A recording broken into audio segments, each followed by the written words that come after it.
Bon, bah, après cette remarquable démonstration pratique et argumentée, on peut déjà faire quelques remarques. Je n'ai pas grand-chose à dire parce que je pense que c'est très éclairant. Hein.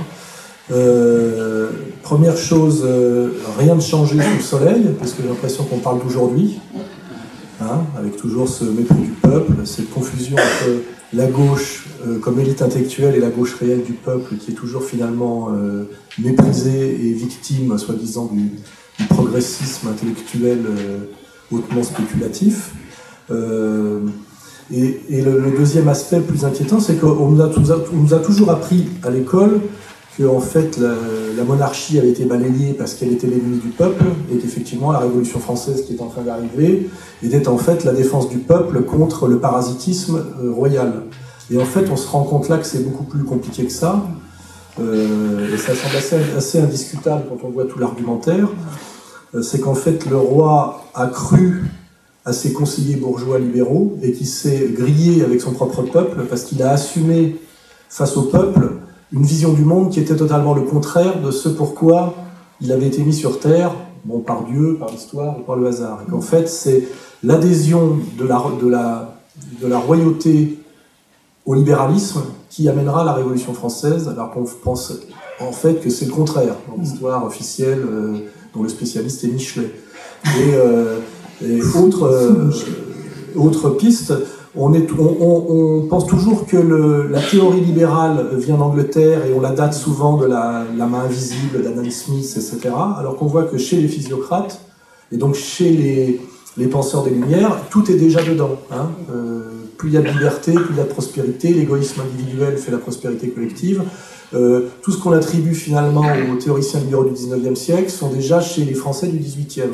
À part que c'est caché par, ça me fait penser un peu à Michel Onfray, tous ces beaux concepts philosophiques qui effectivement sont crédibles quand on les relie pas à la réalité économique. Ce qui veut dire que c'est pour ça que moi je suis content d'avoir une formation marxiste, c'est que quand on parle de liberté, c'est très beau. Et on voit qu'en fait c'est la liberté pour les commerçants, ce qui est pas du tout, ce qui veut plus dire la même chose. Parce qu'en fait, liberté pour les commerçants, ça veut dire oppression pour les consommateurs, vous voyez. Et qu'en fait, dès lors qu'on est sur les idées en soi et la beauté des idées, on peut trouver très belle la Révolution française, parce que c'est très beau, liberté, égalité, fraternité. Et dès lors qu'on raccorde ça à des réalités concrètes, notamment qui ont à voir avec les rapports de classe, avec la production, avec l'économie, on se rend compte que souvent, en fin de course, ça veut dire le contraire. Hein, puisque toute la Révolution française, les Lumières qu'on nous vend, c'est soi-disant pour le bien du peuple contre l'oppression royale, alors qu'en réalité, on voit que la première victime de ces changements fondamentaux de société, les premières victimes sont le peuple du travail, et ça enrichit d'ailleurs pas les nobles qui laisseront leur tête, mais la bourgeoisie, qui à l'époque effectivement est essentiellement une bourgeoisie possédante, c'est-à-dire qu'elle a des revenus de rente qui viennent de la possession de la terre qu'elle ne travaille pas, hein, c'est ça. C'est exactement ça. Voilà. Donc en fait tout ça est assez éclairant. Et moi, si je voulais m'amuser un peu, j'aimerais bien savoir ce que pense Annie Lacroix-Ritz de ta démonstration, ce genre de gens qui se croient très intelligents et très cultivés et qui restent des gens de gauche dogmatiques et qui en réalité, à mon avis, connaissent très peu tout ça. Je pense aussi à Michel Onfray, qui chaque fois qu'il dit une connerie, c'est parce qu'en fait, il a une formation purement philosophique, il a encore une formation d'économiste et il est très peu historien. Et qu'il est fondamental de toujours avoir cette triple formation, je dirais, de maîtriser les concepts, mais toujours de les restituer dans l'histoire et de les mettre en lien avec la réalité concrète historique qui a beaucoup à voir avec la production, les rapports de classe, les hiérarchies sociales, etc., etc.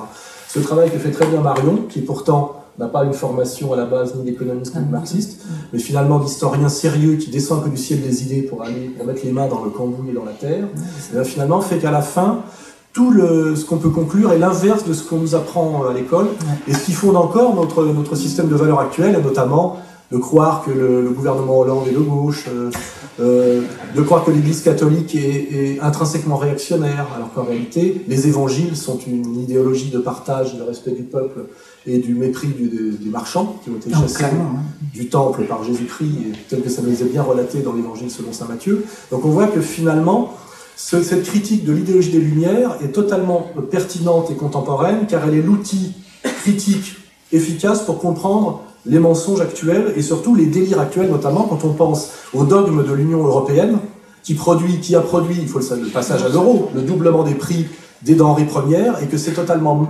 caché et menti par les technocrates actuels qui sont exactement les équivalents des physiocrates, c'est-à-dire des gens qui n'ont pas de lien avec le peuple, qui le méprisent et qui prétendent être des scientifiques et des techniciens, et qui nient la réalité au nom de leur soi-disant maîtrise mathématique du réel. Et ça nous donne en fait tous les mensonges et les errances de la science économique, qui n'est pas une science, sinon une science humaine, hein, c'est-à-dire quelque chose qui ne peut pas se prévaloir des sciences de la nature. On est en réalité toujours exactement dans le même dogme, dans les mêmes rapports de classe et dans les mêmes mensonges. Ce qui veut dire que comprendre les Lumières de façon concrète à travers l'histoire du pain, c'est comprendre tous les rapports de force et toute la réalité contemporaine, y compris la manière dont finalement la bêtise gauchiste, par sa diabolisation et sa haine de la police, oublie quand même que la police est là pour assurer la sécurité, et la sécurité est la première demande et le premier bien du peuple, car l'insécurité touche toujours le petit peuple. Il suffit de voir la réalité des banlieues, c'est pas la réalité des centres-villes, etc., etc. Et qu'on voit que quand on réfléchit bien à tout ce que comporte cette démonstration très honnête et très sérieuse de Marion, qui a fait un travail, je dirais, modeste, comme souvent savent le faire les femmes, c'est-à-dire qu'elle n'est pas partie sur le délire du concept. Oui, les femmes ont ce côté pratique de la ménagère qui effectivement sait ce que c'est que le prix du pain, alors que moi je ne le sais pas car c'est pas moi qui fais les courses. C'est faux d'ailleurs parce que je fais les courses. Mais... finalement, en allant à la modestie et au concret du quotidien, en s'intéressant au lien entre la mise en place de la police, la logique de la subsistance et le fait que la subsistance à l'époque c'est le pain et c'est le blé, elle reconstruit tout un mécanisme qui met totalement en porte-faux la construction idéaliste et idéalisante très masculine, c'est-à-dire on est dans le concept, la beauté des idées, on ne touche pas, on n'ouvre pas le frigo. Ça, c'est pour la femme de ménage et la femme. Donc moi, qui suis la misogyne notoire, là, je dis que de temps en temps, il est intéressant d'écouter les femmes, parce que souvent, en vous ramenant au concret, parce que c'était la situation traditionnelle de la gestion du ménage et du quotidien, eh ben, elle nous donne, comment dirais-je, une leçon d'intelligence pratique. Alors moi, en tant que quelque part marxiste, je suis toujours pour ne pas séparer le concept abstrait de son substrat concret. Et là, c'est ce que Marion vient de nous faire magistralement, c'est de relier les idées très belles des encyclopédistes, qui nous ont tous fascinés, parce que ce sont de très belles idées, à la réalité concrète qui les contredit souvent, et de montrer notamment quelque chose de très important par rapport à la situation française, qui est le danger de l'intellectuel pur, qui est une grande spécialité française, qui est souvent un type qui est virtuose, qui maîtrise bien effectivement le langage et la logique, mais qui souvent se désintéresse du lien entre cette cohérence logique et sa fonctionnalité dans le réel concret. Alors vous savez très bien que si vous êtes un peu logicien, un raisonnement peut être cohérent d'un point de vue logique et totalement dysfonctionnel d'un point de vue pratique si les présupposés qui ont servi à élaborer sont faux. Vous voyez ? C'est-à-dire que ça peut être cohérent logiquement et fonctionnellement totalement faux.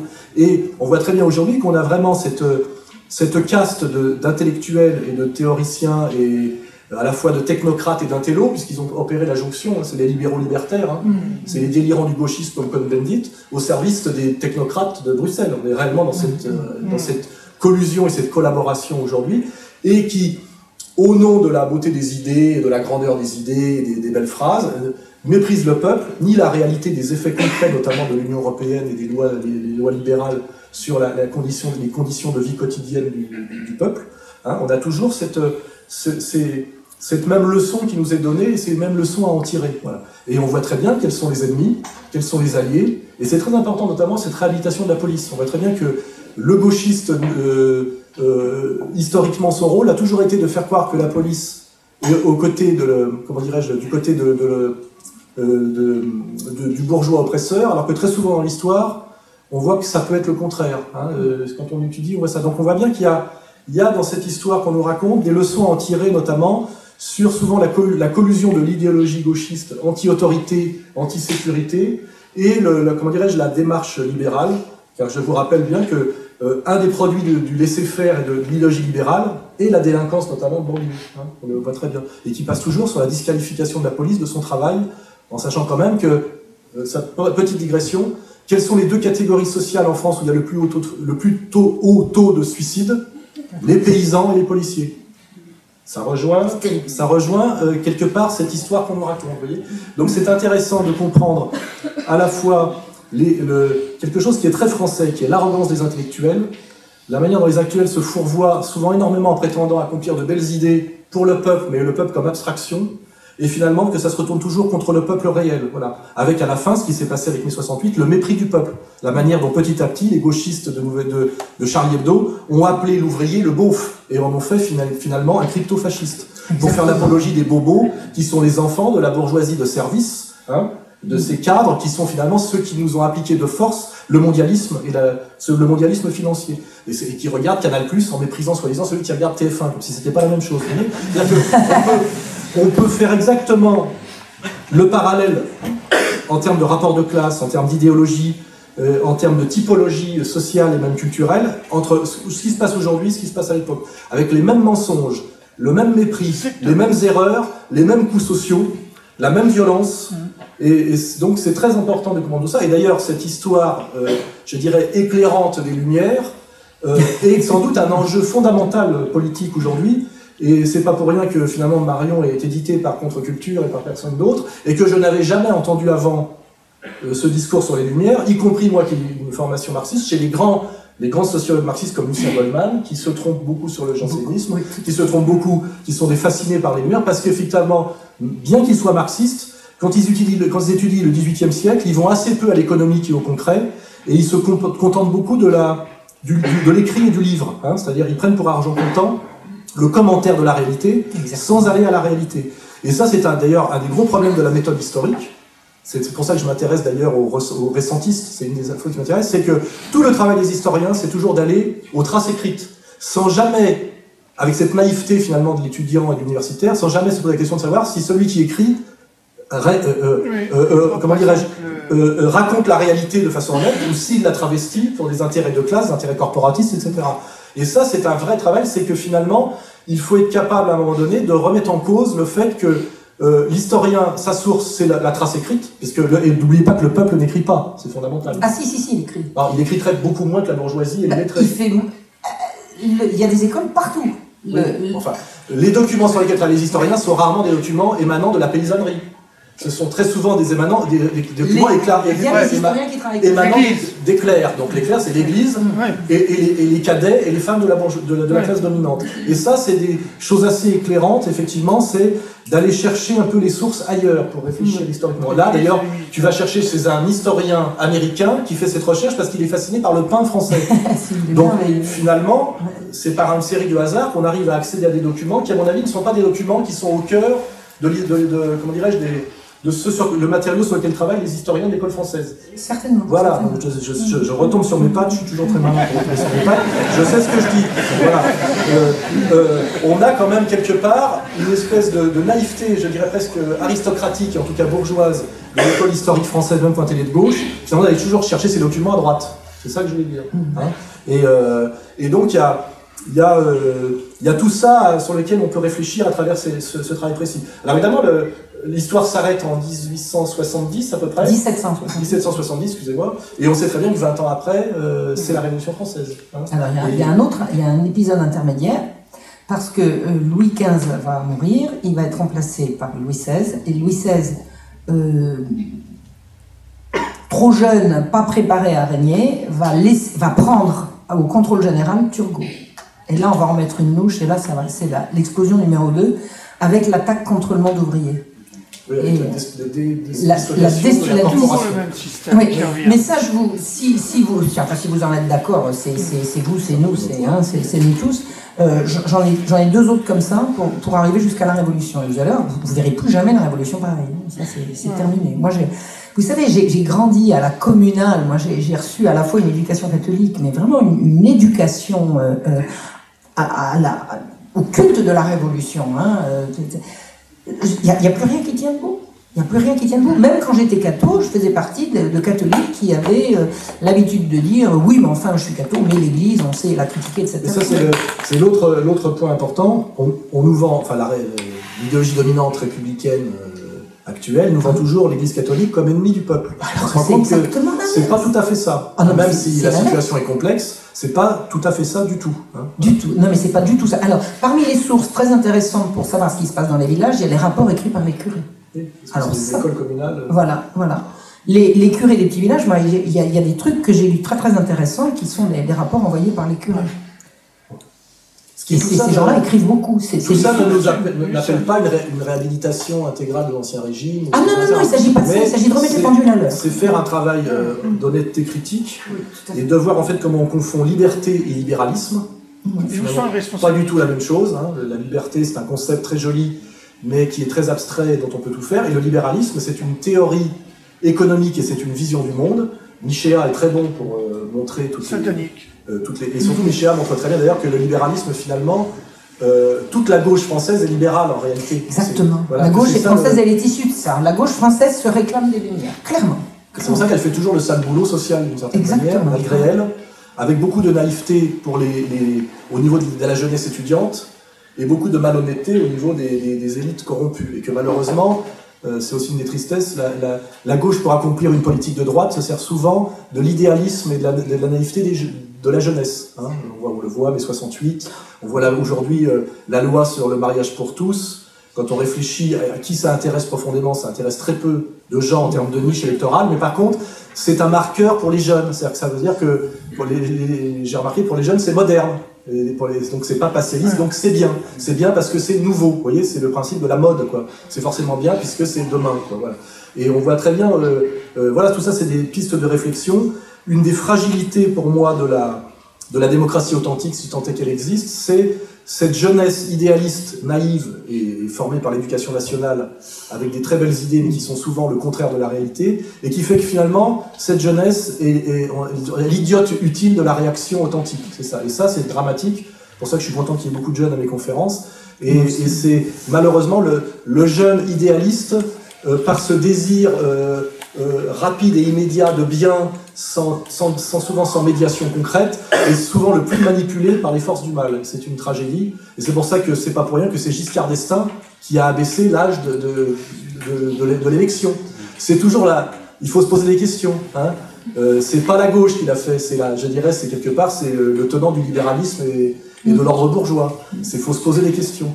La parité, ça a été aussi octroyé sans que les femmes le demandent, vous voyez, etc. Donc, si on veut élargir le débat, c'est souvent des espèces de paquets qu'on nous donne comme ça, qui sont très jolis en apparence, quand on les ouvre et qu'on les creuse, sont en fait des pièges, des choses qui finalement amènent à l'inverse. Voilà. Et je pense que c'est à peu près tout le commentaire que je peux faire. Hein. Je pense que tout était dans la conférence. Et maintenant, je pense que si... On peut peut-être passer au jeu des questions. Oui, je voulais dire une chose à propos de la liberté, parce que j'ai trouvé une formule à propos de la liberté, est-ce qu'elle est bonne ou est-ce qu'elle est mauvaise. Il y a deux libertés. Il y a la liberté absolue et la liberté relative. C'est pareil que la vérité. La liberté absolue, c'est l'enfer.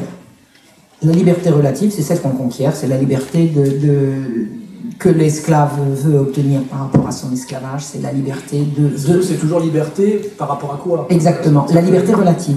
La liberté relative a une absence de liberté. Les concepts en soi n'ont pas de sens. C'est pour ça que c'est un peu le danger d'ailleurs des philosophes tels qu'on les conçoit dans notre société, c'est qu'ils sont sur les concepts qui sont jamais incarnés, qui sont toujours absolus, et qui sont donc très beaux, mais souvent ne veulent pas dire grand-chose, et même quand on regarde comment ils fonctionnent dans la réalité pratique, ils font souvent le contraire de ce qu'ils prétendent dire. Je vois ça très bien aujourd'hui quand je réfléchis sur la façon dont Onfray a des limites par rapport à ses positions de gauche, de principe, où il ne comprend pas que finalement souvent c'est la droite, parce qu'il n'a pas de formation d'économie du tout, et très peu de formation d'historien. Rien, en histoire. Et aussi les limites de Michéa, quand il parle de concepts qui sont très beaux, mais que les concepts sont portés par des gens et des groupes sociaux. Ils ne sont pas automoteurs. Et là, c'est aussi la manière dont l'intellectuel fait attention de ne pas avoir d'ennui avec le pouvoir, c'est qu'il ne nomme pas. Il parle de la violence libérale, mais il ne nomme pas les Rothschild, vous voyez, parce que c'est le début des ennuis. Or, les idées ne se véhiculent pas toutes seules, elles sont portées par des individus et des groupes sociaux, hein, toujours. Et on commence à avoir des ennuis quand on met des noms sur les concepts, ce que je fais moi, ce que Michéa ne fait pas, ce qui lui permet effectivement d'avoir d'être invité à France Inter, dans des interviews dans le Nouvel Obs, parce que, comme dirait l'autre, il vise mais il ne tire pas, vous voyez. Et c'est tout ça que j'aime bien remettre un peu ces gens-là à leur place.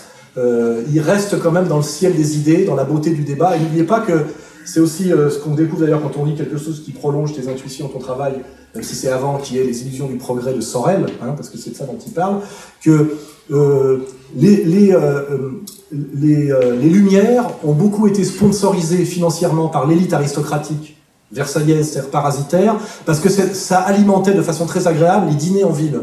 Or, les élites françaises, contrairement aux élites allemandes, sont des élites qui aiment bouffer et baiser. Et le principe du dîner, c'est qu'il faut une conversation intéressante. Et on a toujours fait venir l'intellectuel en bout de table, comme le poète d'ailleurs, pour qu'il enrichisse la conversation, parce que c'est partie du plaisir de la table. Tout ça, c'est la merde française, vous voyez.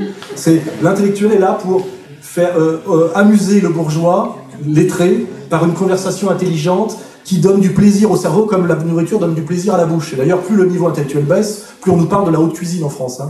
Et comme je le dis, un art qui se chie est un art secondaire. Hein. Rappelez-vous bien de ça. Mais tout ça, c'est des liens. Mais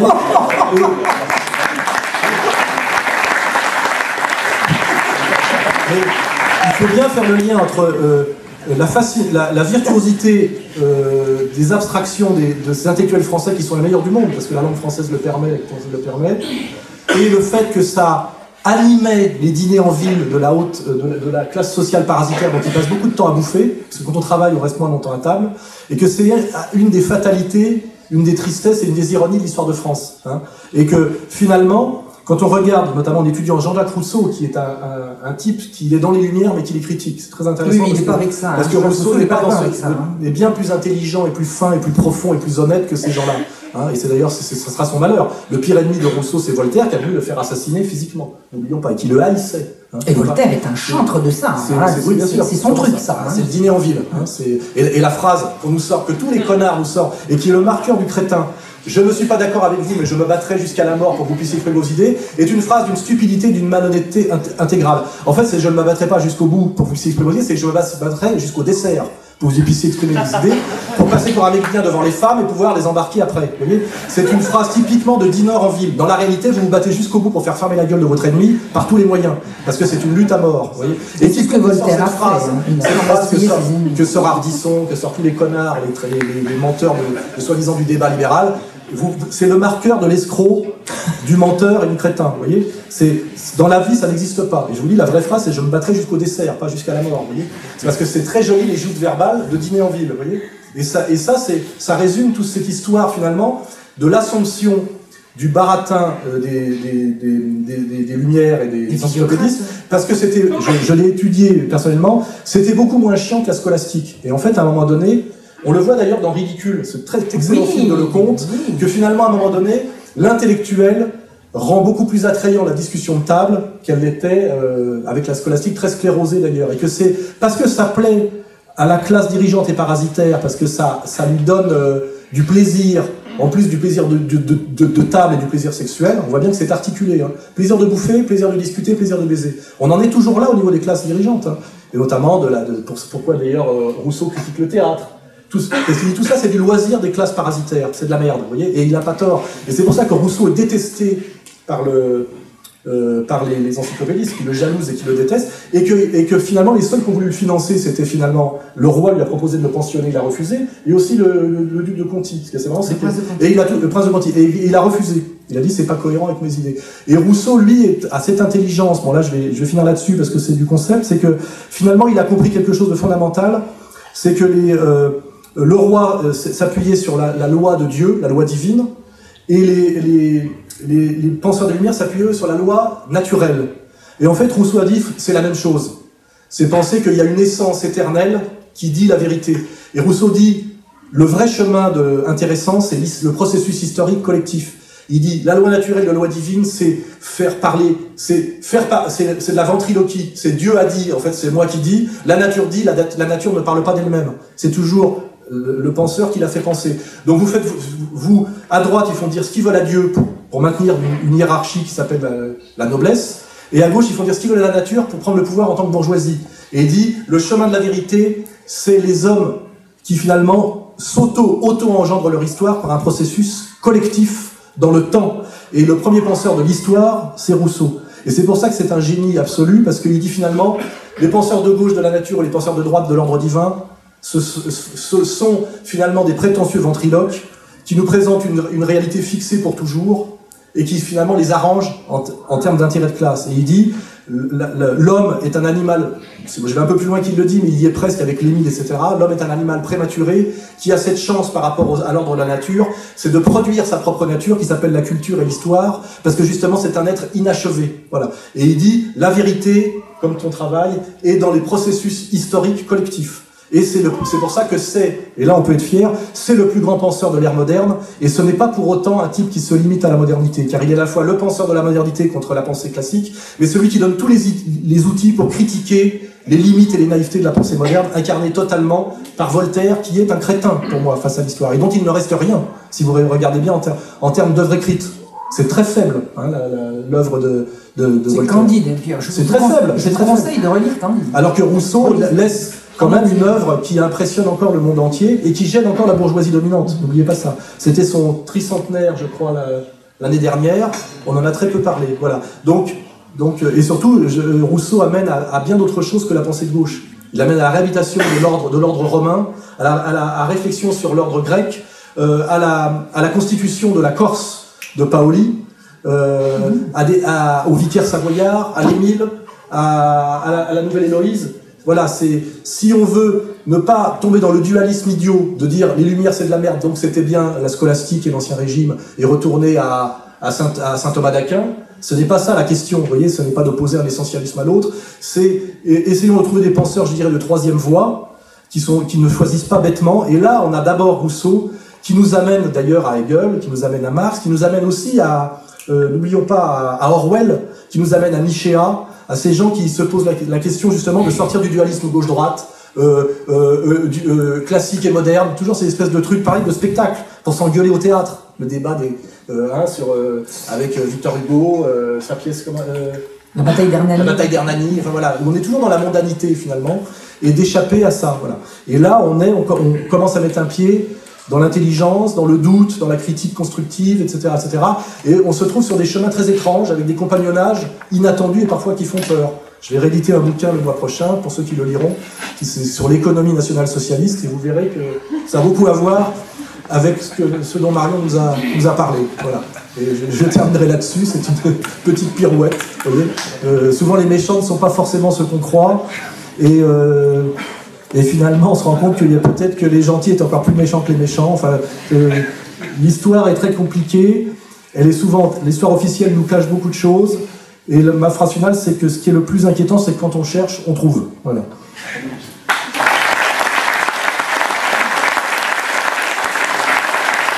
Est-ce qu'il y a des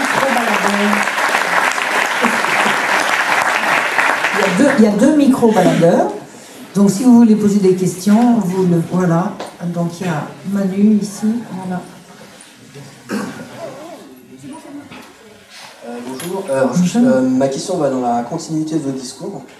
Parce qu'en fait, quand on a fait le bilan, qu'il y a une sorte de manipulation qui est faite contre le peuple de base, on a dit, quels sont les conseils ou les choses que maintenant on pourrait faire pour revenir à ça? Pas forcément, parce que Alain Soral a dit justement qu'il fallait pas forcément revenir à ce qui existait avant, mais... On peut jamais revenir en arrière. Hein. Non, pas forcément revenir en arrière, mais le but, enfin, moi j'adore toute cette histoire parce que c'est de tirer les conclusions du passé pour le futur. Et donc du coup, quelles sont les conclusions qu'on peut tirer de cette histoire en particulier pour nos vies futures? Mais de manière individuelle, je parle, pas forcément politique globale. Moi, je vais vous faire une réponse qui me vient, qui me saute à la figure. Vox populi, vox Dei. La voix du peuple, c'est la voix de Dieu. Moi, j'ai un credo. Article 1, le peuple a toujours raison. Article 2, le peuple a toujours raison. Article 3, quand le peuple se trompe, c'est que on l'a trompé, donc il n'avait pas les moyens d'avoir raison. Donc, information, circulation de l'information et écoute de la voix du peuple. Ce qu'on peut faire là-dessus, vous avez Internet, vous avez la recherche, vous avez tout ça. Ça, c'est mon credo. C'est un peu ce qu'on fait. Hein. Toujours, et c'est ce qu'on fait. C'est ce qu'on fait. C'est ce qu'on fait. C'est-à-dire, le Vox Populi, c'est quoi? C'est 2005, voulez-vous la Constitution? Non. Non. Qu'est-ce qu'on peut faire? Eh bien, imposer que la voix du peuple soit sans... Pardon? Mais ça n'a pas été le cas, justement. Non, mais je veux dire, qu'est-ce qu'on peut faire? C'est imposer la voix du peuple. Mais comment? Ben, chacun. Faire circuler. Plus le peuple sera conscient, plus le peuple sera conscient. C'est pas pour rien. Je pense que c'est pas pour rien si on voit bien qu'au niveau de l'éducation nationale, il y a eu une phase où on a éduqué, à mon avis, le petit peuple à la raison, parce qu'il y avait des effets positifs en termes de connaissance des maths, etc., pour qu'il échappe à l'emprise de l'Église, et qu'aujourd'hui on fait tout le travail inverse puisque comme le libéralisme et l'idéologie progressiste est devenu un dogme quasi religieux et totalement obscurantiste en réalité, il y a un vrai travail programmatique de désinstruction du peuple au niveau de sa maîtrise des fondamentaux qui sont le langage, les mathématiques, etc. On voit bien qu'on est dans cette phase aujourd'hui où nos élites savent qu'il faut rendre le peuple plus bête pour qu'il continue à obéir. Alors que dans une première phase, c'est vrai que pour qu'il échappe à l'autorité de l'Église, on l'a un peu formé sur les bases du logos, hein, parce que c'était une manière qu'il accompagne politiquement effectivement une démarche. Et là, je voudrais rebondir aussi sur ce que tu as dit, parce que c'est une question fondamentale. Quand je dis qu'on peut jamais revenir en arrière, je sais ce que je dis, parce que je suis quand même un cerveau puissant. Parce que revenir en arrière, c'est une construction totalement moderne. Et ça va m'amener à Charles Maurras. Charles Maurras a fait un constat sur les mensonges et les échecs de un siècle et demi, je ne sais pas exactement, d'épopée républicaine. Et il est devenu monarchiste et catholique alors qu'il ne croyait pas en Dieu et qu'il était un bourgeois. Ce qui veut bien dire qu'à un moment donné, on peut très bien être, comment dirais-je, pour le retour du roi et de la religion catholique, non pas par pensée réactionnaire, c'est-à-dire pour récupérer ce qu'on vous a piqué, ce qui est en général le haineux qui a perdu le pouvoir, qui ne veut pas comprendre pourquoi et qui veut qu'on lui rende ce qu'il volait avant, etc. Mais on peut dire finalement, quand on analyse 2 siècles d'épopée républicaine, peut-être que si on veut défendre le peuple et qu'on aime finalement l'égalité réelle et l'équilibre social, la paix civile et une société de partage relatif, peut-être que le roi était la meilleure solution. Et ça, c'est toute la différence entre une pensée réactionnaire et une pensée qui se pose la question, effectivement, comme Rousseau, de la réponse de l'histoire et du réel à des tentatives et à des expériences. Puisque, effectivement, quand on parle de pensée de la nature et de rationalisme, ça s'appuie sur les sciences de nature, donc les sciences physiques. C'est qu'en général, vous avez une théorie que vous déduisez d'un constat naturel, vous expérimentez en fonction de ce que l'expérience vous renvoie, vous corrigez votre théorie. Alors on voit bien aujourd'hui que l'idéologie de la raison du progrès est sortie totalement de cette méthode qu'il avait fondée au départ. C'est-à-dire que systématiquement, on tente des expériences, le réel nous renvoie que c'est faux, et on refuse la réponse du réel, et on continue, au nom d'un dogme exactement, tout ce qui se passe aujourd'hui au niveau de l'Union européenne et de la politique mondialiste, voilà, hein, enfin mondialisante. Donc c'est pour vous dire que quand je parlais tout à l'heure de on revient jamais en arrière, c'est qu'on peut très bien aujourd'hui dire finalement une monarchie catholique, ça serait peut-être une solution, mais ça ne veut pas dire que c'est un retour à l'ancien régime. Ouais. Ça veut dire qu'en fonction des erreurs et des expériences passées, on peut hypostasier, en étant progressiste d'une certaine manière, que finalement un pouvoir héréditaire qui se transmet avec une formation évite finalement le pouvoir des banquiers, le pouvoir des prévaricateurs, etc., etc. C'est possible, ça ne veut pas dire que moi je suis monarchiste, mais ça veut dire que intéressez-vous par exemple, si vous posez ces questions très dialectiques, à la pensée de Charles Maurras, car Charles Maurras est, au nom du nationalisme intégral, est néo-monarchiste et pour un catholicisme d'État, alors qu'il n'est ni issu de la noblesse, ni qu'il est athée. Vous voyez ? Et ça, c'est un vrai sujet intéressant de réflexion. Voilà. Oui, mais enfin, quand tu dis, par exemple... Respectez... Monsieur Soral, bonjour, Madame Sigaud, bonjour. Merci, J'aurais une question pour Monsieur Soral. En tant que marxiste, êtes-vous partisan de la Révolution?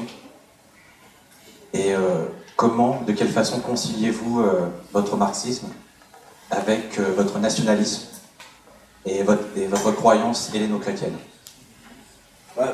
Justement parce que je dis par l'histoire, tout simplement. D'abord, êtes-vous pour la Révolution? Ça, c'est des phrases typiques d'étudiants et de gens loin de l'appareil de production du réel. La révolution de quoi? Par qui? Contre qui? La révolution en soi est un magnifique concept spectaculaire pour mettre derrière tout et n'importe quoi. On a eu les révolutions de Jasmin récemment. Vous voyez ce qui se passe en ce moment en Tunisie. Lisez le texte que je viens de mettre en ligne sur les accords de Deauville pour voir ce qui est réellement la révolution pratiquement, et avec un peu de recul, ce qui est la révolution tunisienne actuelle.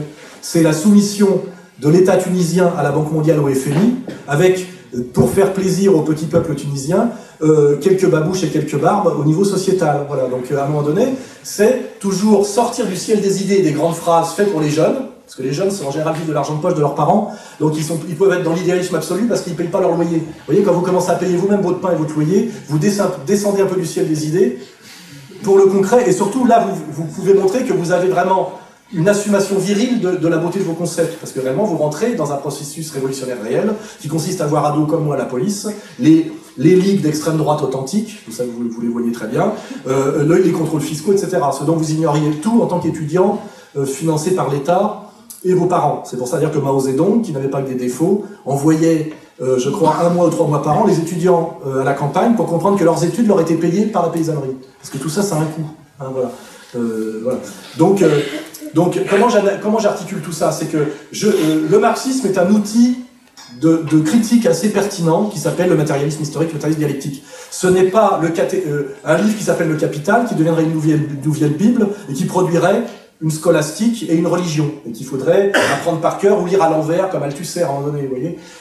Donc au nom de la méthode marxiste, je continue à voir ce qui se passe dans l'histoire, sachant que Marx est mort à la fin des années 1880, je crois, hein, et que ce n'est pas ni un prophète ni un magicien, et qui réfléchit sur une séquence historique qui est justement la monarchie, le passage de la monarchie à la bourgeoisie, les mensonges de la bourgeoisie, et à cause de ces mensonges, la colère ouvrière et la naissance du socialisme. Parce que une conférence plus tard qu'on pourrait faire un jour avec Marion, c'est parce que la bourgeoisie a pris le pouvoir au nom de la liberté et l'égalité et qu'elle a produit la misère ouvrière, hein, le prolétariat, etc., qu'il y a eu la colère ouvrière de ce mensonge totalement inégalitaire, égalitaire abstraitement, mais totalement inégalitaire concrètement, qui a produit petit à petit, après 1830 et 1870, des productions théoriques de plus en plus poussées, toujours par des intellectuels, qui ont amené le marxisme, le socialisme libertaire, le socialisme dit scientifique, c'est-à-dire le marxisme. C'est-à-dire que les gens qui critiquent d'ailleurs le marxisme et le communisme disent que c'est quand même de la faute aux bourgeois qui ont menti. Parce que les bourgeois auraient réellement accompli les promesses des Lumières et l'égalité réelle, en plus de l'égalité formelle, il n'y aurait pas eu l'épopée socialiste, le marxisme, le goulag et tout ça. Je veux dire, donc tout ça est imputable au mensonge de la bourgeoisie, si on veut s'amuser à faire de la dialectique. Hein, voilà. Donc moi, pourquoi je suis nationaliste aujourd'hui? Parce que je pense que en réfléchissant à comment défendre le peuple du travail, puisque le principe du marxisme, c'est quand même de dire que il n'est pas normal qu'il y ait des gens qui travaillent la terre pour crever de faim pendant que d'autres bouffent comme 4. On appelait Adler, je crois qu'Adler, on l'appelle triple sauce dans les restaurants. Bouffe comme 4 sans jamais travailler. Vous voyez, le fondamental du marxisme est quand même un projet moral de dire il est un peu normal que celui qui travaille profite de son travail et que celui qui ne fout rien ne soit pas forcément le plus riche et celui qui donne des ordres à celui qui travaille. Vous voyez, il y a quelque chose de très sain dans le marxisme qui avait beaucoup à voir avec la vision chrétienne. C'est pas pour rien si Tolstoï, à un moment donné, et les grands écrivains russes, qui sont les plus grands écrivains du monde européen de cette époque, que ce soit Dostoïevski ou Tolstoï, chacun à leur manière, veulent une révolution sociale en Russie, parce que le mensonge des classes dirigeantes et l'écart total entre soi-disant un gouvernement qui se réclame de Dieu et la réalité pratique fait qu'eux-mêmes, en tant qu'êtres moraux, aspirent à une révolution, même si cette révolution en général se tourne contre eux et finit par leur couper la tête. Hein. C'est souvent comme ça que ça se passe, mais il faut comprendre ces processus. Donc c'est parce que je suis authentiquement et sérieusement marxiste, c'est-à-dire non seulement marxiste, mais hegelien et rousseauiste, que je pense que la réflexion sérieuse, si on n'est pas religieux, c'est d'étudier les processus historiques, hein, et la réalité concrète, qui fait qu'aujourd'hui, en tant que marxiste cohérent, je suis néo-nationaliste, et que j'ai très bien compris aussi que Marx est un pur produit de l'école européenne, c'est-à-dire qu'il s'appuie finalement sur la philosophie allemande, sur les économistes anglais, sur le mouvement social français, c'est d'ailleurs lui-même qui le revendique, et que finalement, il est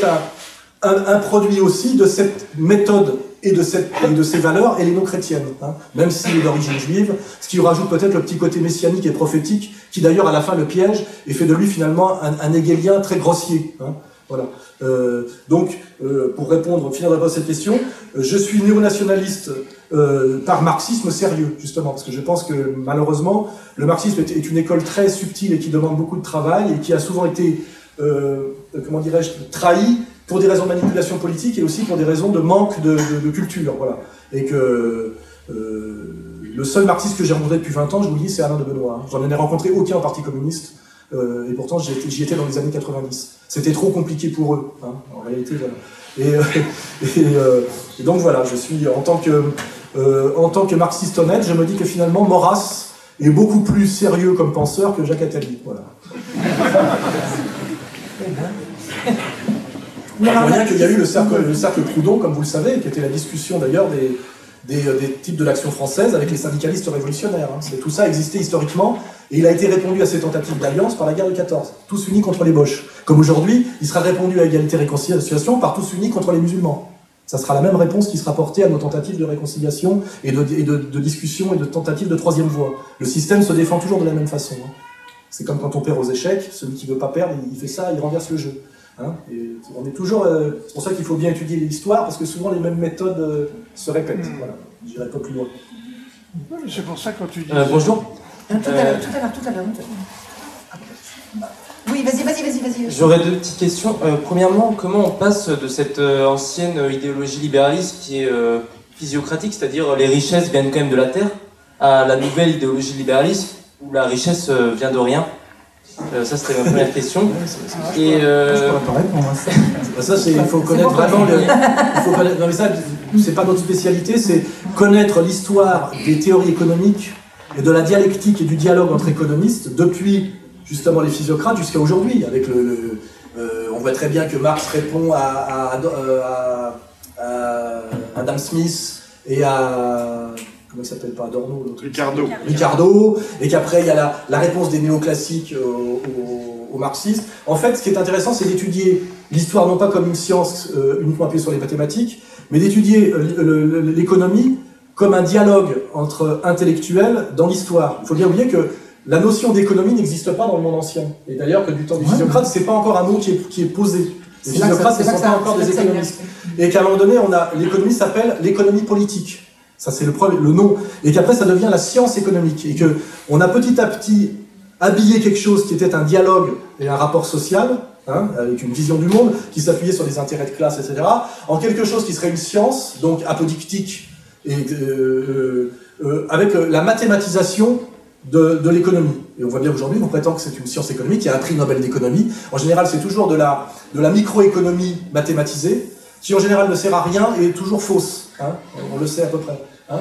Et finalement, aujourd'hui, ce qui est amusant, c'est que l'économie a tué la scolastique, mais l'économie aujourd'hui est devenue la nouvelle scolastique. C'est-à-dire que c'est la religion du monde libéral. Et elle a autant de pertinence sur le plan de la logique et de l'efficacité pratique, c'est-à-dire de sa fonctionnalité, cohérence logique, fonctionnalité pratique, elle a à peu près autant de réalité et de validité que la scolastique. C'est là qu'on voit que les processus historiques, à un moment donné, procèdent à des grands retournements. C'est qu'aujourd'hui, l'obscurantisme absolu, c'est ce dont a accouché les Lumières, qui ont commencé par la physiocratie, pour arriver à cette science économique qui aujourd'hui donne effectivement les politiques monétaires mondiales, le dogme du FMI, de la Banque mondiale, les technocrates de l'Union européenne, etc., etc., etc.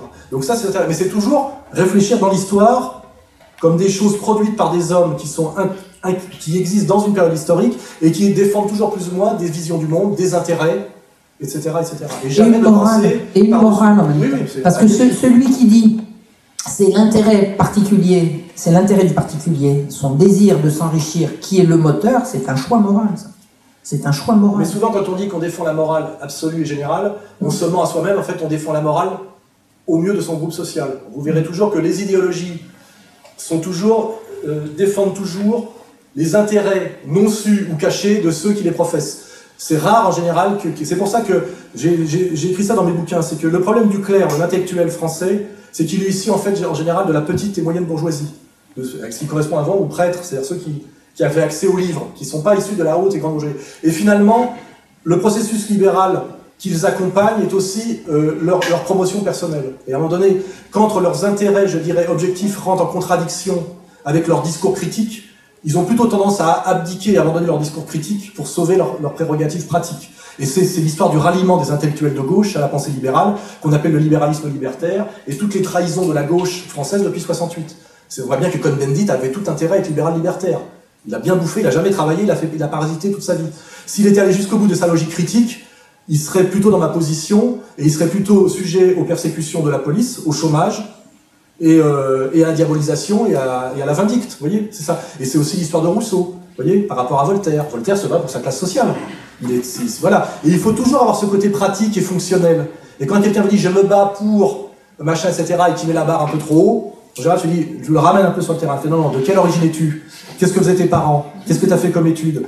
Où est-ce que tu vis? En banlieue ou en centre-ville ?» Vous verrez très bien que c'est toujours les bobos des centres-villes qui disent qu'il n'y a pas de problème de délinquance en banlieue. Et que par contre, les prolétaires qui sont en banlieue pour des raisons historiques de cité dortoir des années 60 et qui vivent cette dislocation progressive des banlieues, qu'on doit attribuer d'ailleurs à la malignité du système et pas à ceux qui en sont les victimes, eux ils disent il y a un gros problème en banlieue. Et on dit vous êtes des fachos, vous êtes des excités, vous êtes des racistes. Puis aujourd'hui, on dit non, finalement, c'est autre chose, vous êtes quand même des cons, mais c'est le problème de l'islam. Donc on oublie de dire que finalement, cet islamiste que la bourgeoisie montre du doigt, c'était l'immigré maghrébin qu'elle a pris chance pour la France il y a 10 ans. Hein, donc, et c'est pour ça que vraiment apprendre à penser, je veux dire sérieusement, toujours. Hein. Et pourquoi moi j'ai cette démarche-là, je veux le dire, parce que je suis un déclassé, un autodidacte et un type qui a toujours des problèmes de survie. Se méfier des penseurs institutionnels. Quelqu'un qui est payé par l'État travaille pour l'État. C'est pour ça que Marion est une authentique historienne, parce qu'elle est indépendante de toute tutelle. Voilà. Dès que vous êtes face à un historien d'État, à un type qui a la médaille d'or, comme certains crétins du CNRS, etc., vous êtes face à un clerc, enfin je veux dire un agent de la domination, qu'il le sache ou pas. Et ça vous donne Alain Touraine et sa fille qui est aujourd'hui ministre, ça vous donne tous les crétins de la sociologie de gauche des années 70, qui ont accompagné au nom de la gauche toutes les saloperies ultralibérales de droite. Vous voyez.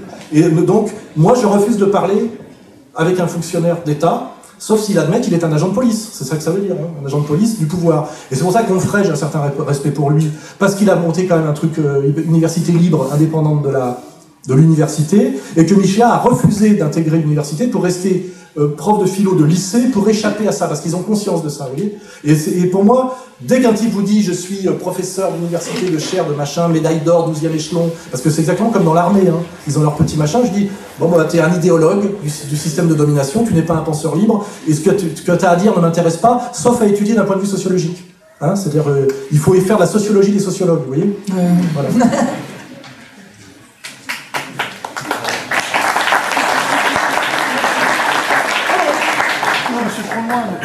Ah bah oui, mais... Oui, mais il faut respecter la procédure.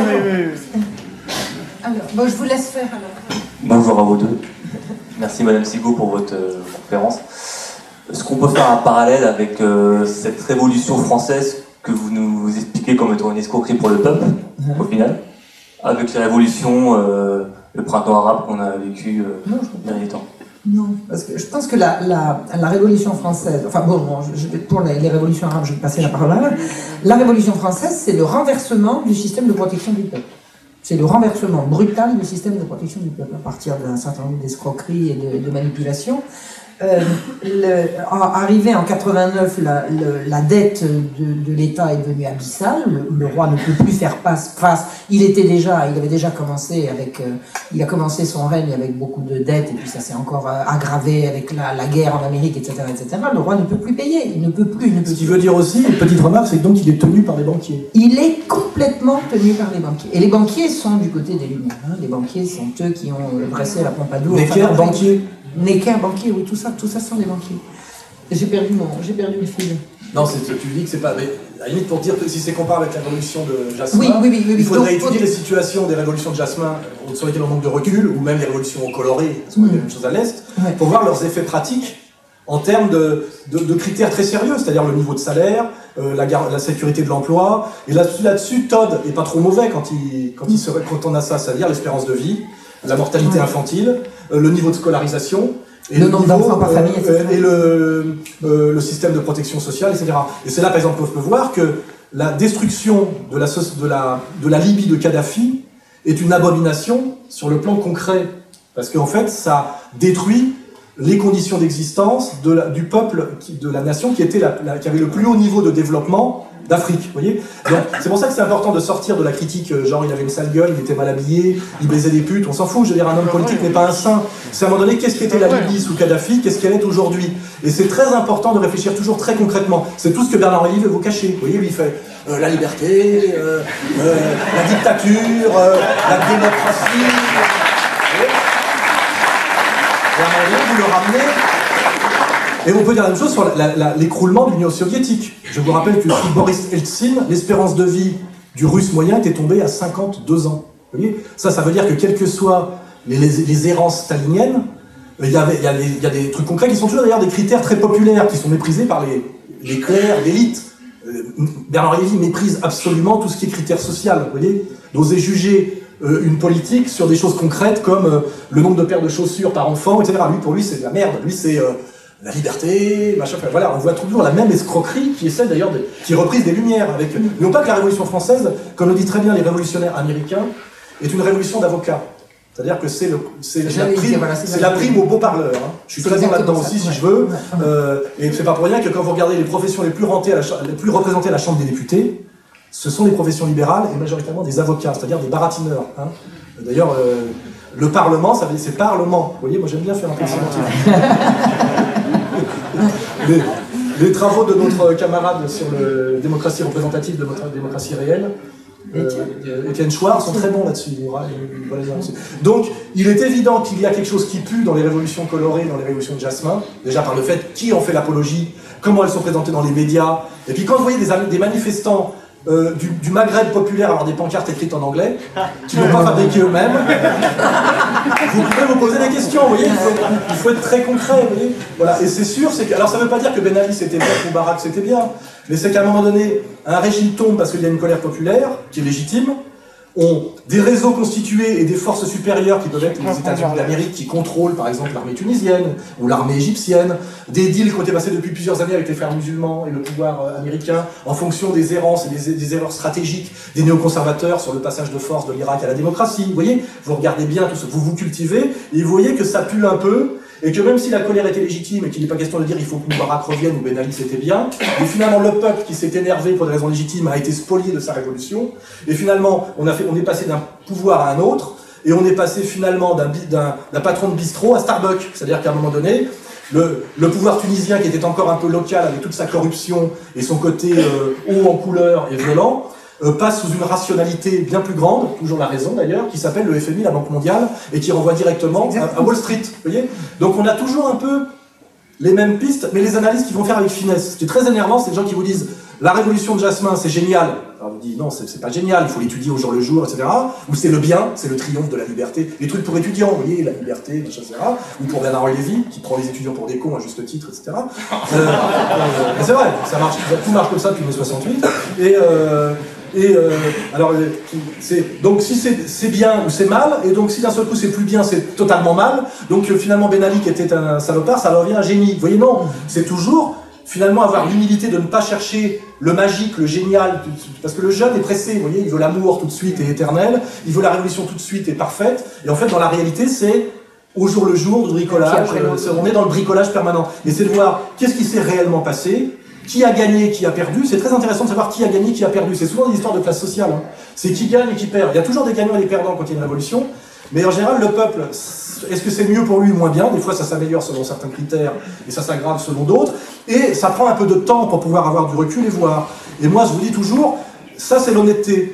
Et quand je vois Tariq Ramadan dire, c'est bien que Kadhafi soit tombé parce que c'était quand même un dictateur. Mais malgré tout, il voulait faire le Dinaror, il avait payé le satellite, les Africains l'appelaient le roi des rois, et la Libye avait le plus haut niveau d'éducation, de protection sociale, machin. Je me dis, Ramadan est passé du côté des escrocs. Et puis après, je me dis, tiens, c'est vrai, il est payé par le Qatar. Vous voyez? Alors les gens me disent, il y a des gens qui disent, oui, mais il est payé par le Qatar, mais il a bien dit qu'il voulait bien l'argent, mais qu'il gardait son compte à soi. Alors je dis à toi, tu es un imbécile. Tu es encore un étudiant qui vit avec l'argent de poche de ses parents. On travaille toujours pour qui vous paye. Voilà, c'est tout, chercher l'argent. À qui profite le crime, d'où vient le pognon? Ce sont deux critères de sociologie absolue. Mais ça, c'est pas enseigné dans les écoles de sociologie, parce que c'est vulgaire, vous voyez. Moi, j'ai appris la sociologie avec les chauffeurs de taxi, les patrons de bistrot et les putains. Et ça, c'est la meilleure école. C'est l'école des vrais révolutionnaires, de ceux qui font la révolution réellement. Vous lisez les biographies de Joseph Staline, vous comprendrez. Je voudrais terminer sur ce que j'avais dit. À la veille de la Révolution, la dette est abyssale, le roi est obligé de convoquer les États généraux. Ça veut dire que des élections sont organisées dans tout le royaume. Ceux qui vont prendre la parole et qui vont arriver à Paris, ce ne sont pas ceux qui ont voulu. Ça n'est pas la volonté du peuple de base, mais la volonté de ceux qui sont porteurs. Voilà, et c'est ce que disait Alain, les parleurs, etc. Quand ils vont arriver, que les choses vont péter et que ça va exploser, la droite et la gauche vont se constituer sur la droite et la gauche de la partie bourgeoise du tiers-État. Le tiers-État, c'est l'ensemble. Or, la partie bourgeoise, c'est celle qui est là, qui est présente, et ça va se définir entre la droite et la gauche de cette partie bourgeoise, qui ne tient absolument aucun compte, ni de l'énormité du monde ouvrier, qui ne sera pas représenté aux États généraux, ni de l'énormité du monde paysan, qui ne leur a jamais dit qui voulait plus de roi, qui voulait une république, qui voulait une constitution libérale, etc. C'est-à-dire que la trahison, elle est dès les premiers mois de la réunion des États généraux. Et tout en découle. Tout en découle. Et elle découle d'une logique de classe, toujours, il ne faut pas oublier. C'est qui maîtrise la parole, quelle est la classe sociale qui a la parole, les clercs, la bourgeoisie, parce que justement elle a l'idéologie des Lumières, alors que l'ancienne aristocratie, notamment locale et terrienne, est encore sur les évangiles, qui n'est pas du tout à la mode, etc. Ce qui expliquera aussi pourquoi les Chouans ne veulent pas se soumettre à la révolution, parce que c'est pas une noblesse parasitaire, mais c'est une noblesse productive qui est en harmonie sur le plan fonctionnel, je parle de production, avec sa paysannerie, et que donc la paysannerie est solidaire de sa noblesse parce qu'elle ne la considère pas comme parasitaire et traître, avec en plus le catholicisme local qui lui aussi est considéré comme un vecteur d'harmonie sociale, etc., qui fait que cette révolution qui peut marcher à certains endroits ne marche pas à d'autres, et d'où la pacification notamment de la Vendée militaire, vous voyez. Il faut l'analyser en termes objectifs, de classe, etc. Et puis surtout, malheureusement, moi je fais ce travail sans problème parce que j'ai jamais fait d'études, c'est ma force. Mais si vous êtes étudiant et que vous êtes soumis à l'éducation nationale, on vous amène sur des voies, et il y a des livres qu'on vous fait lire, donc on vous empêche de lire, etc. Donc c'est-à-dire qu'un étudiant doit faire un double travail. Il doit effectivement écouter ses maîtres et travailler, et quand il rentre chez lui, écouter et lire tout ce qu'on lui a dit de pas lire. Vous voyez. Et après, plus on multiplie les sources, c'est le principe du journaliste, plus on multiplier les sources, il y a s'approcher de quelque chose d'assez réel. Je veux dire, voilà, réel. La vérité, je ne sais pas ce que c'est, mais la précision, ça existe. La précision, ça existe, et le sérieux, ça existe. C'est un mot de Kluskar d'ailleurs, il appelait ça un des livres de Kluskar qui a été un de mes formateurs, s'appelait Le frivole et le sérieux, vous voyez. Voltaire, c'est le frivole. Rousseau, c'est le sérieux. Sartre, c'est le frivole, vous voyez. Le Parti communiste français, à un certain moment donné, pour ses élites intellectuelles, c'était le sérieux. C'était étudier la classe ouvrière française, OS1, OS2, OQ, vous voyez, col bleu, col blanc. Vous verrez jamais, par exemple, un Onfray qui s'intéresse beaucoup au peuple du travail, parler avec ces catégories-là, parce que ce sont des catégories de l'économie syndicale, ce ne sont pas des catégories de la philosophie, ils ne les maîtrisent pas, ces catégories. Les 3/4 des sociologues avec qui j'ai parlé de gauche confondent classe moyenne et couche moyenne. La classe moyenne, ce sont les propriétaires de la moyenne de production. Les couches moyennes, ce sont des salariés, ça n'a rien à voir. Vous voyez. Et quand on confond classe moyenne et couche moyenne, on confond le cadre qui accompagne la mondialisation, parce qu'il est le bénéficiaire, avec l'artisan, le commerçant, patron de PME, qu'on est la victime. Et on met ça dans la même catégorie sociale et sociologique. Et tout ça, c'est aussi de la précision en termes d'outils d'analyse, comme un chirurgien peut être doué comme chirurgien, mais si on lui file un marteau pour opérer, le résultat ne sera pas terrible. Il faut avoir des outils de qualité. Et je vois souvent, à cause de ce savoir bourgeois très parcellaire, parce qu'il y a le psychologue fait de la psychologie, l'économiste fait de l'économie, l'historien fait de l'histoire, mais en réalité on parle toujours des sociétés humaines qui sont à la fois physiques, historiques, religieuses, économiques, etc. Et il y a très peu de savoir généraliste. Moi, ma force, c'est un peu ça, c'est que je bricole un petit peu avec tout. Et souvent, l'université française empêche ça. On est dans la spécialisation volontaire, et comme les philosophes n'ont pas de culture historique et n'ont pas de culture économique, les économistes ont très peu de culture philosophique, etc., etc., etc. Et ça explique aussi pourquoi, ce que disait Lucien Goldman, il y a autant de diplômés analphabètes et d'intellectuels idiots. C'est aussi le système qui produit ça. Voilà. Et c'est pour ça que ce que fait Marion est intéressant, parce que c'est une marginale de l'histoire. C'est important. Et peut-être moi aussi, modestement, si j'arrive à produire des trucs un peu intéressants, c'est parce que aussi je suis totalement marginal par rapport à la manière dont le système produit en série des intellectuels, des experts, etc., etc. Et ça a toujours été comme ça dans l'histoire, je crois. L'exemple le plus beau étant Jean-Jacques Rousseau, qui est totalement un autodidacte, etc., etc. Je suis marginal, mais j'ai quand même tenu à être diplômé de l'université. Hein. C'était marginal. C'est ça que moi, ils ont refusé. C'est la différence. Enfin, moi, j'ai pas beaucoup plié dans ma vie, mais là, je me suis dit c'était indispensable. Mais pourquoi? Parce que l'histoire est une catégorie en apparence moins immédiatement politique que moi qui faisais de la sociologie, et que moi, si j'ai écrit des livres qui ont été des best-sellers, qui m'ont fait que j'ai continué à écrire, c'est que ce soit les mouvements de mode expliqués aux parents en sociologie du dragueur, ce sont des diplômes de sociologie qui m'ont été refusés par l'institution. Et pourquoi ils m'ont été refusés? Parce que sous prétexte que je ne travaillais pas sur un corpus de livres. Ce qui veut dire que l'université, pour que ce soit sérieux, vous demande non pas de réfléchir sur le réel, mais sur des livres déjà écrits. Alors, je leur ai expliqué que la drague était une invention historique qui n'était consubstantielle à la société de consommation, à la ville et au secteur tertiaire, et qu'il ne pouvait pas avoir de corpus de livres, parce que c'est quelque chose qui émane pour avoir tout son sens dans les années 60. Et donc, ma démarche était cohérente, mais on m'a la refusé parce que je n'avais pas de livres sur lesquels travailler. Ce qui veut dire que vous devez toujours travailler sur les livres des autres. Et ce qui veut dire donc, finalement, comme je vous le disais, ne pas travailler sur le réel. Et toujours prendre des livres pour le réel. Et on m'a refusé et la sociologie du dragueur, en plus considéré comme sujet vulgaire, c'est-à-dire il y a des sujets vulgaires en sociologie, vous voyez. Quand j'ai fait, on me l'a refusé, les mouvements de mode expliqués aux parents, on me l'a refusé aussi, parce que je voulais travailler sur les mouvements de mode de jeunes, etc. Pareil, il n'y avait pas de corpus. Parce que, effectivement, c'était quelque chose qui avait à voir avec le plan Marshall, la société américaine de l'après-guerre, le rock'n'roll, etc. Et comme il n'y avait pas le recul historique, il n'y avait pas le corpus de livres, donc je ne pouvais pas. Alors, on m'a refusé ces 2 sujets de diplôme, j'en ai fait des livres qui ont fait des best-sellers, et je suis devenu donc écrivain, mais pas sociologue, vous voyez. Donc c'est grâce à la bêtise de la sociologie d'État j'ai pu exister, vous voyez, ce qui est ma chance. Toi, tu as eu ce piège de l'histoire officielle, quelque part, enfin ce piège, je veux dire ça parce que pour le système, l'histoire est moins immédiatement politique que la sociologie. Voilà. Et vous voyez, ça, c'est des clés de compréhension. Si vous en êtes d'accord, on va passer à une autre question, parce qu'il ne reste plus beaucoup de temps. Merci. Bonsoir. Bonsoir. Moi, je voudrais rebondir sur quelque chose. Tout à l'heure, vous parliez de l'éducation des jeunes. Moi, je suis dans l'enseignement.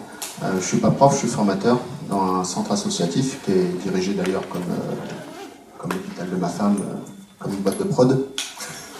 Malgré... Voilà. Je voulais rebondir un petit peu sur ce que vous disiez sur le fait que nos jeunes sont de plus en plus mal éduqués. C'est vrai qu'il y a 15 ans, je mettais à peu près 3 ans à les déformater du système scolaire. Aujourd'hui, je mets presque 1 an. Un gain énorme de productivité. Bon, et sans parler des compétences derrière. Là, c'est juste la forme. Je voulais également vous poser une petite question à laquelle je suis confronté, donc je vais un petit peu rabaisser le débat, mais c'est pas grave, parce que je voyais qu'il y avait pas mal de jeunes qui seront sûrement confrontés au même problème que moi un jour. J'ai une fille de 8 ans, une fille de 5 ans, un fils de 6 mois, et au jour d'aujourd'hui, ma fille de 8 ans, cette semaine, m'a sorti son cours d'histoire, siècle des Lumières. Et alors ? Avec Voltaire. Et là, je suis un petit peu coincé parce que comprendre l'Empire à 20h10, c'est un très bon somnifère, mais c'est pas très pédago. Et en fait, je voulais vous tendre un petit peu une perche par rapport à toutes les compétences que vous avez, notamment Madame Sigaud, des amis comme Zéon, des choses comme ça. Et pourquoi pas prendre un petit peu l'oligarchie à contre-pied avec des ouvrages un petit peu pour les nuls. J'y travaille. C'est au programme. C'est au programme. J'ai un gros programme, enfin j'ai eu un gros programme de conférences et bon, Alain a compris que ces conférences, je les travaille beaucoup. Je peux pas faire autre chose pendant ce temps-là. Mais j'ai un projet effectivement de détricoter, notamment le sur Voltaire, mais derrière Voltaire, il y aura éventuellement la suite, sur un livre le plus clair, le plus accessible pour tous, le plus percutant, parce que vous savez, il y a des tas de gens qui ont parlé sur Voltaire. Il y a des tas de gens qui l'ont critiqué, ils ne sont jamais allés au bout de leur critique, et ceux qui sont allés au bout, ils ont été éjectés de la promotion médiatique. Bon, je n'aurais pas ce problème en faisant ça avec Contre-culture, Égalité, Réconciliation. Donc c'est au programme, et c'est au programme, là, maintenant, dès que j'ai terminé cette tournée de conférence, c'est incessamment sous peu. Voilà. Et d'autre part, je voulais vous dire aussi que avec Égalité, Réconciliation Bourgogne, puisque je suis bourguignonne, on a décidé de se réunir prochainement, tous ensemble, pour analyser et détricoter tout ce qu'ils vont trouver comme livres pour la jeunesse, soit des livres scolaires, soit des livres de bibliothèque pour les jeunes, et d'extraire de tout ça, tout ce qui est mensonger sur les Lumières, et de refaire une petite vidéo détricoteuse dans l'autre sens. C'est-à-dire qu'on va faire ça, on va faire ça en travaux pratiques très très prochainement. Très prochainement. Pour prolonger, la bande dessinée qu'on a fait avec Zéon et Dieudonné, là, qui s'appelle Yacht People, c'est à travers une histoire emblématique et amusante qui est sortie de ma petite tête, et lors d'un dîner d'ailleurs, en plaisantant lors d'un dîner, c'est-à-dire l'idée d'un yacht sur lequel il y a tous les people de la jet set du showbiz mondial, attaqués par des pirates somaliens, et ce qui se passe pendant un huis clos de 3 jours. C'est une manière, par la métaphore, l'histoire amusante, etc., de dire énormément de choses sur le monde actuel. Et c'est sûr que c'est l'histoire du roman. Je veux dire, la meilleure critique de la bourgeoisie a été faite par le roman, qui est la catégorie d'ailleurs de la conscience bourgeoise, il ne faut pas l'oublier.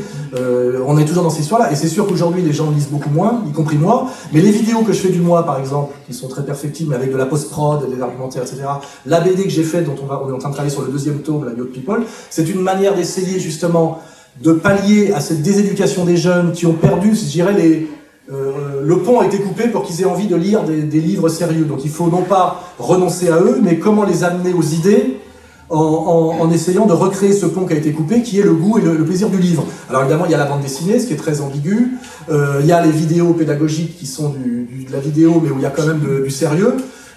On est obligé effectivement de réagir par rapport, je dirais, à l'ennemi. L'ennemi a dit aux jeunes que le livre était ringard, et surtout, il y a une chose qu'il faut savoir, c'est que quand on n'a pas lu dès l'âge de 5-6 ans beaucoup, moi je le sais parce que j'ai pas lu un livre avant l'âge de 17-18 ans, parce que pour des raisons familiales, mon père m'interdisait de lire de la bande dessinée, et comme j'étais en révolte avec mon père, parce que c'est les années 60-70, je ne lisais que de la bande dessinée en cachette, avec une lampe de poche dans mon lit.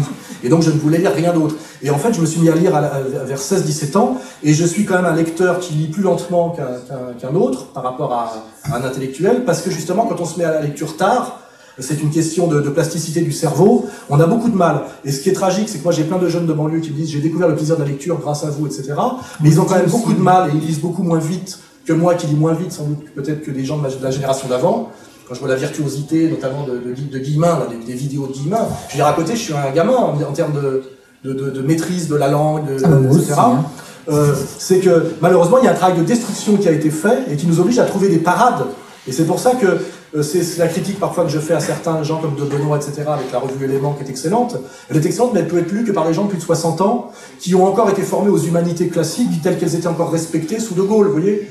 Voilà. Et qu'à un moment donné, il faut trouver des solutions pour essayer de ramener par une série de médiations les gens au livre. Et ce qu'on appelle les médiations, c'est des étapes intermédiaires. Alors évidemment, ça peut être la bande dessinée, qui est ambiguë, parce que c'est déjà mettre des petites images avec du texte, donc ça peut avoir un effet qui a été critiqué. La télé aussi, on sait que ça peut être très destructeur pour l'intelligence parce que c'est très passif. Donc c'est comment faire de la télé mais qui stimule le cerveau, comment faire de la BD sans faire de la BD d'imbécile, parce que le niveau de la bande dessinée officielle est d'une stupidité incroyable quand même, hein. C'est le bas du panier du gauchisme.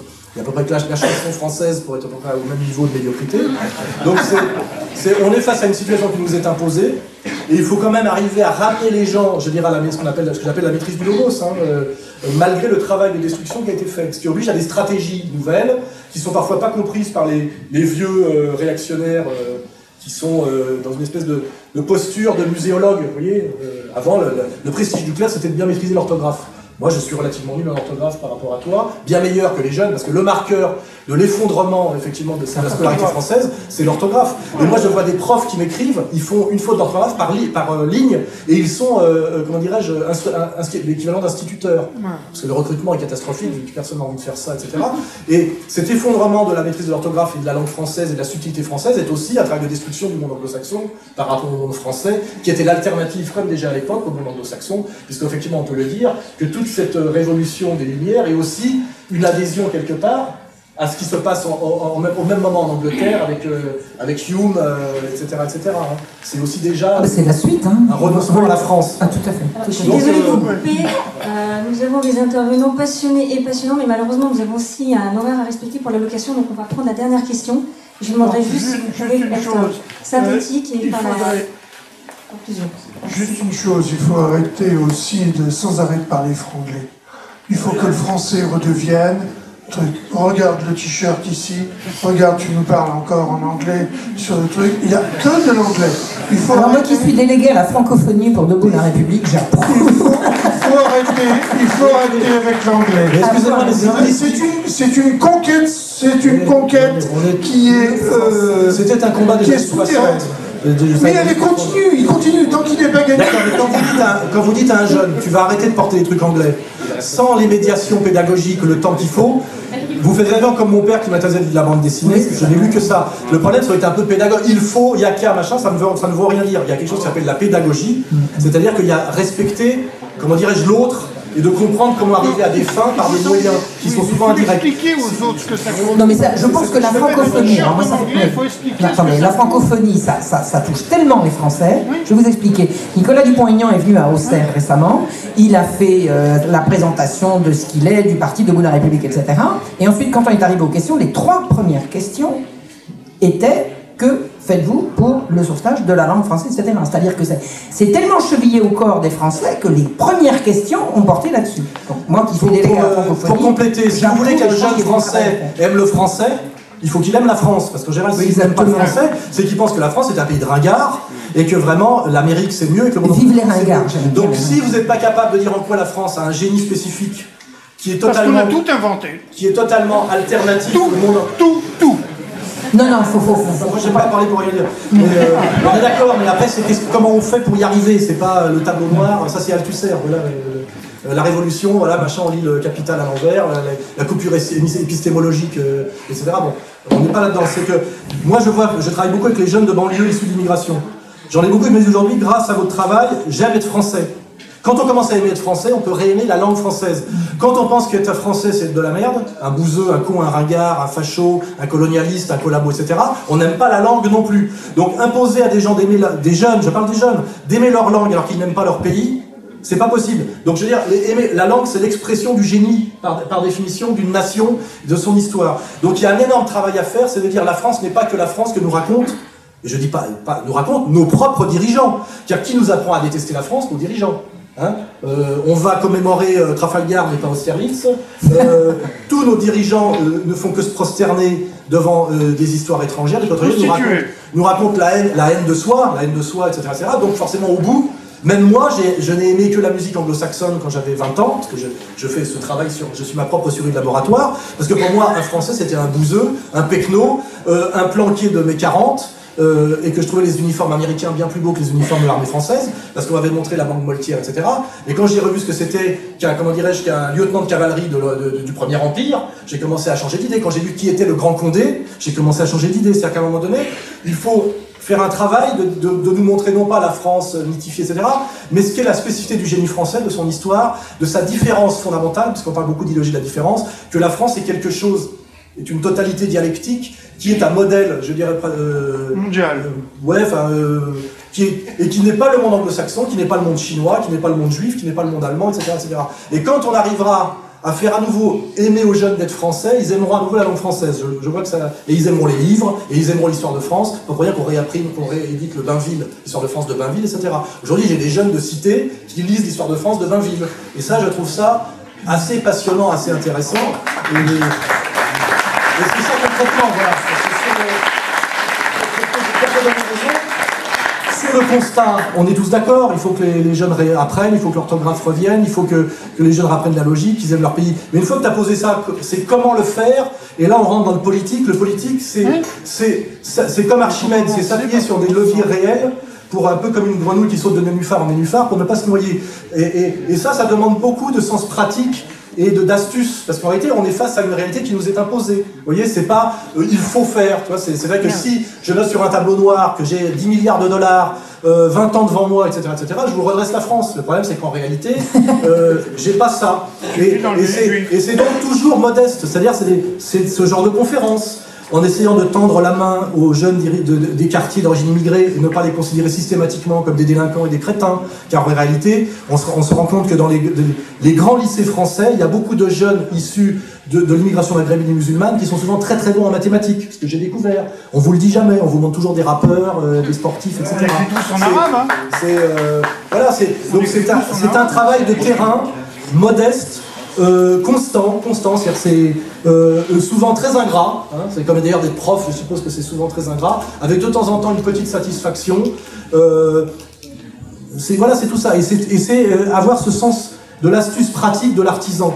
Il y a un très bon livre qu'il faudrait que vous lisiez, qui est un livre de Very Gordon Child, je ne sais pas si les gens le connaissent, qui vous explique que finalement la science n'est pas du tout le fait, d'ailleurs ni des religieux ni des clercs, mais le fait des artisans, par la pratique. Il le démontre historiquement à travers son passage du néolithique à la première révolution urbaine. Il dit en fait les gens qui ont produit la science, ça a toujours été d'abord des praticiens, notamment les artisans, les potiers, etc. Et après on fait de l'abstraction théorique sur du pratique. On nous vend d'ailleurs souvent le contraire, vous voyez. Et il y a toujours ce côté respecter le savoir-faire, l'artisan, celui ne jamais séparer, comme le font tous les prétentieux, les salopards, la main de la tête. Et pour ça, il faut étudier aussi le roi Gourand, etc. Tous ceux qui vous montrent la dialectique permanente de la main et de la tête. Lire Piaget, lire René Zazot, tout ce que vous ignorez. Et là, vous découvrirez que les plus grands penseurs de l'anthropologie, de la paléanthropologie, de la psychologie appliquée sont souvent des Français. Et que l'école américaine ou anglaise est infiniment inférieure sur le plan de la finesse. Hein. Et ça, on ne vous le dit pas non plus. C'est chez les bouquinistes qu'on découvre ça. Il y a vraiment un travail de disqualification du génie français par les élites françaises elles-mêmes pour les soumettre au monde anglo-saxon. Malheureusement... Et la suppression des corporations au début de la Révolution a certainement beaucoup contribué, mais ça sera l'objet de la prochaine conférence. C'est très gentil. Merci.